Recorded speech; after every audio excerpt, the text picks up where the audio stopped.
স্থানীয় সময় রোববার মধ্য গাজার আল বুরেইজ শরণার্থী শিবিরের পূর্বাঞ্চলে ইসরায়েলি বাহিনীর গুলিতে ৯ বছর বয়সী এক শিশু নিহত হয়।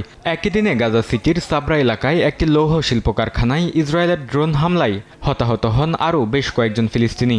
ইসরায়েলি সেনাবাহিনী হামলার কথা স্বীকার করে জানায়, সন্ত্রাসী অবকাঠামো লক্ষ্য করে এই অভিযান চালানো হয়েছে।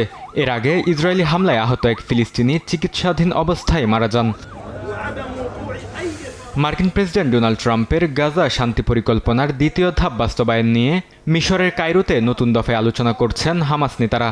এতে হামাসের নিরস্ত্রীকরণ এবং ইসরায়েলি সেনা প্রত্যাহারের বিষয় থাকলেও এখন পর্যন্ত কোনো অগ্রগতির খবর মেলেনি। যুদ্ধবিরতি কার্যকর থাকলেও গাজায় অব্যাহতভাবে বিমান হামলা চালাচ্ছে ইসরায়েলি বাহিনী। উপত্যকার স্বাস্থ্য কর্তৃপক্ষের তথ্য অনুযায়ী ইসরায়েলি অভিযানে এখন পর্যন্ত ৭৩,০০০-এর বেশি ফিলিস্তিনি নিহত এবং প্রায় ১,৭৪,০০০ মানুষ আহত হয়েছেন। ধ্বংসস্তূপের নিচ থেকে এখনও চলছে মরদেহ উদ্ধারের কাজ। অন্যদিকে তেল আবিবের হাবিমা স্কোয়ারে সাপ্তাহিক সরকার বিরোধী বিক্ষোভে অংশ নেয় শত শত মানুষ। গাজায় যুদ্ধ, ফিলিস্তিনি ভূখণ্ডের দখলদারিত্ব এবং প্রধানমন্ত্রী বিনিয়ামিন নেতানিয়াহু সরকারের নীতির সমালোচনা করেন তারা।